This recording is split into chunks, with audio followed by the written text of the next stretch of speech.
I hope all is well, and I am Thomas, and I am in the Long Ridge Union Cemetery, Stamford, Connecticut, paying my respects to a legend, comedic legend, Gilda Susan Radner. Now, Radner was born in Detroit, Michigan, to Jewish parents, Henrietta, who was a legal secretary, and her father, Herman Radner, he was a businessman. In her autobiography, she stated, "I was named after my grandmother, whose name began with a G, but Gilda came directly from the movie with Glenn Ford and Rita Hayworth." Through her mother, Radner was a second cousin of business executive Steve Ballmer. Growing up in Detroit, and she spent her winters in Miami Beach. There is a photo of Gilda. Radner was very close to her father. He operated Detroit's Seville Hotel, where many nightclub performers and actors stayed while they were performing in the city. He took her on trips to New York to see Broadway shows. Unfortunately, when Radner was 12, her father became sick and would die shortly thereafter. And his father would always say, "It's always something." And that's the quote that would become associated with Radner's SNL character, Roseanne Adama. Yes, I pronounced it wrong, but you know the character. She is from SNL fame, probably where we most know Gilda from. There in the corner there, you see a picture of her husband, Gene Wilder. So it's actually a real name, catching on here, is Gilda Radner Wilde. So, a very funny actress, comedian. That's where I know Gilda from, and I think that's where a lot of us know Gilda from the old school days of SNL, when SNL was really must-watch TV. There is her character, one of her famous characters, Roseanne. So the character Roseanne Rose Anadana was again portrayed by Gilda SNL earlier days, way back. She was the segment's consumer affairs reporter, and she would go off, topic, and before she was being, interrupted by the anchor. This character was really brash and tactless. It was based on Roseanne Scamardella, which was a anchor here in WABC TV's Eyewitness News, New York City. So very brash character. Character first appeared in '77 in a sketch called Hire the Incompetent. That was a weekend update. And it last appeared in 1980. Made another appearance in, I think, 2015 SNL 40 anniversary edition. So it was, a very popular character. So Roseanne Adana's Saturday Night Live commentary followed a strict formula. She would usually read a letter from Richard Feder of Fort Lee, New Jersey, though she once read a letter from his wife, Mrs. Rich Feder, and at least one instance from Miss Doris Powell.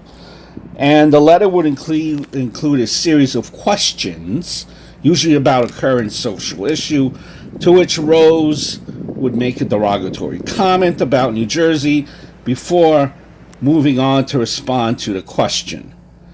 And the name Richard Feder, that was an inside joke, and it was the name of an actual resident of Fort Lee who also happened to be the brother-in-law of an SNL writer and segment co-creator.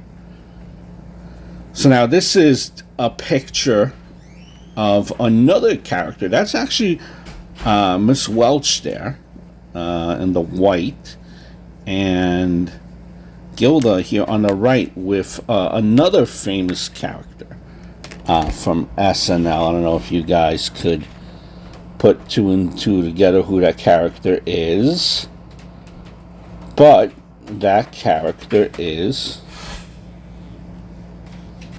it's Emily Latella, and that was a elderly woman in those sketches from SNL that had a hearing problem. She would appear on the Weekend Update segment between 75 and 77. She would wear like a frumpy dress, a sweater, and these very the distinguishable glasses. You can't miss them. Very noticeable. And Emily Latella, she was introduced with professional dignity by the newscasters, who could, sometimes be seen cringing slightly in anticipation of what would to follow. These sketches were in part of a parody of the fairness doctrine, which at the time required broadcasters in the United States to present opposing viewpoints on public issues.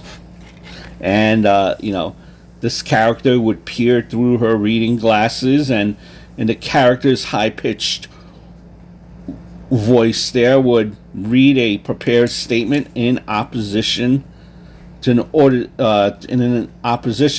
an editorial that the TV station had supposedly broadcast. And as she's reading the statement, she would become increasingly agitated. Midway in her commentary, it would become apparent to the anchor of the sketch and the audience that Latella either had misheard or misunderstood the subject of the editorial to which she was reporting. So let's do a typical example, right? What is all this fuss I hear about the Supreme Court decision on the death penalty? Death, not death penalty. Deaf, as in D-A-F, she would think. It's terrible. Deaf people have enough problems as it is. And then, like, the news anchor would interrupt Latella to point out her error along the lines of that's the death penalty, Miss Latella, not deaf. Deaf. And she would wrinkle her nose and she would say something like, "Oh, that's very different." Then meekly turn to the camera and say, smiling, "Never mind." So, and she played, she played sometimes this character against Chevy Chase, whom she would often call Cheddar Cheese. It's really, if you look back to some of the earlier days of SNL, those two characters were probably a lot of people's favorites. So, in 1980, Radner's contract with SNL had expired, and she left the show along there with Lorne Michaels and the rest of the cast. So after leaving, Radner did pursue new acting opportunities. First film after leaving the show was the film called First Family. Bob Newhart, Madeline Kahn, and Radner played the sexually frustrated daughter of the President of the United States. You would figure the film would be successful just by the title and the plot. It was not. In 1982, she appeared in Sidney Poitier's directed film Hanky Panky, and that was alongside her future husband Gene Wilder. Subsequently, she would appear in two more films with Wilder. That's 1984, The Woman in Red, 1986, Haunted Honeymoon. The three films were not particularly successful, as we're looking at the grave of Miss Radner just there. Although The Woman in Red performed adequately at the box office and had even an Academy Award-winning song, I Just Called to Say I Love You, which was by Stevie Wonder. She had an autobiography, and Radner would describe Hanky Panky as not too successful, The Woman in Red as a nice enough success, and Haunted Honeymoon as a bomb, a box office disaster. So she had a very funny way of looking at things, yes, you could say. There is, once again, the grave of Gilda Radner. Unfortunately, she passed away at a very young age. She had, I believe she was 43, from 46 to 1989. 43 years old. Very young age. She had ovarian cancer. You might ask why, someone that's so funny didn't really succeed by all accounts in the movies. And I think I think directors and producers really didn't know how to cast Radner in roles where her talents could shine, because she was very human. Very human, very funny.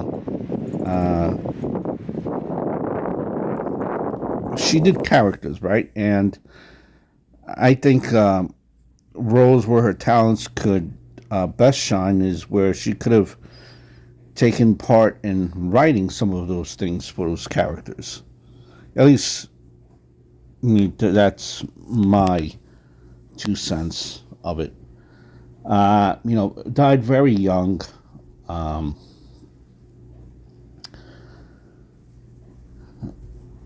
But seemed to have always tried to keep a smile and keep everyone around her happy and just make everyone laugh. Man, if you never have seen the characters that Radner played in SNL, do yourself a favor. Go dig up some of the old SNL tapes with Radner in it. Very, very funny. SNL really is not the same as it was now, but back then, especially in the days of Radner and her characters, funny. Very, very funny. Go look at them. I promise you, you won't be disappointed. As we look once again at the grave of Miss Radner here in Stamford, Connecticut.